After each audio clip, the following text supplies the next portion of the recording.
453, the new AI Scorecard from OpenAI. The AI 6 podcast with Joanne Sweeney. OpenAI wants us to rethink how we measure artificial intelligence, measure by how much real work it actually gets done, because we all want to answer that question about the value AI delivers in the real world. Hello, and you're very welcome back to AI 6, where I'm on a mission to upskill 500,000 people in AI 6 minutes at a time. Today's story is not about a flashy new model, but I know it's the second day that I've covered an OpenAI story. But it's answering a really important question, and one that I get asked all the time. How do we know whether AI is actually worth the money? So OpenAI has published a new framework it's calling a scorecard for the AI age. The message is stop judging AI only by benchmarks and start judging it by useful work. Their CFO, Sarah Fryer, came out in the last week, and she says it matters because a lot of the AI conversation has focused on capability in the abstract.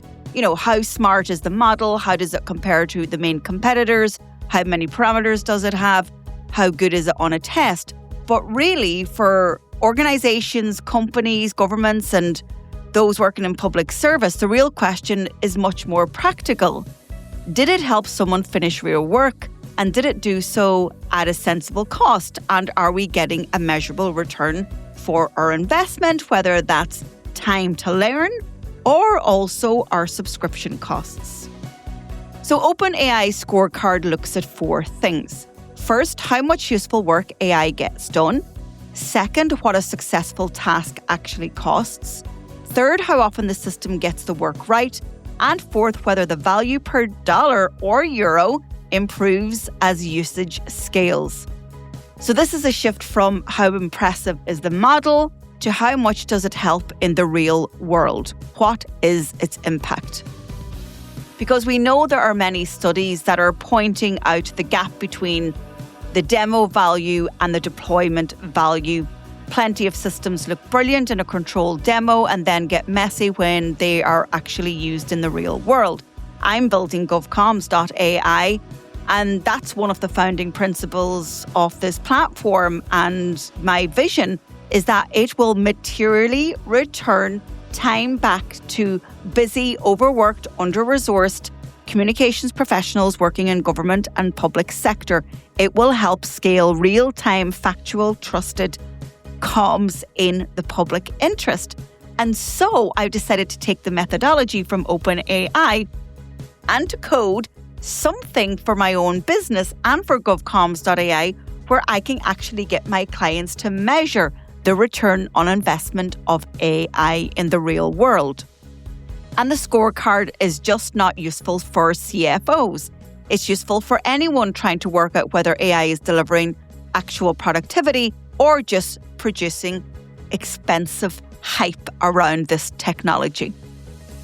So for businesses, that might mean asking whether an AI agent can resolve customer queries without creating more follow-up work. For government agencies, it might mean asking whether an AI tool reduces processing time without increasing errors or public risk. And for education or research, it might mean asking whether AI is saving time in a way that still preserves quality, accountability, and human judgment. But there's also a bigger point here. If AI is going to be embedded across companies and public institutions, then cost alone is not enough. Cheap AI that produces unreliable results is not a bargain. You know that old adage, you get what you pay for? And then powerful AI that is too expensive to use at scale is not practical and it's not transformation ready. So the sweet spot is useful, dependable output at a price that makes sense. And that's exactly how I'm designing the pricing tiers of govcoms.ai. And so this is a useful scorecard. And I like that it's come from OpenAI because they're, embracing and taking on the conversation that we're all having. And maybe a signal that the industry is moving away from the phase where every new model launch is treated like a spectacle and actually them looking inwards to show value, return, impact. So OpenAI Scorecard is interesting. It's practical, and I think you can take it and create something for your own company on how you measure the value of artificial intelligence. That's it for today's show. If you're ready to turn these insights into skills, here's how I can help. Get your copy of my book, AI Playbook, on Amazon. It's the perfect companion to the show. For weekly AI strategy, subscribe to my newsletter, Human in the Loop, on LinkedIn. Or if you want to take the next big step, you can take our CPD accredited professional diploma in AI. Maybe you need something more tailored for your organization. You can book a call in my calendar at digitaltraining.ie. Or if you work in government or public sector, go over to publicsectormarketingpros.com. If you found this episode useful, please share it with a pro that you know. And I'd love to read your comments on Spotify. And if you can, take a second to like, rate, or subscribe wherever you listen. It really helps the show. This is AI 6. I'll talk to you on the next episode.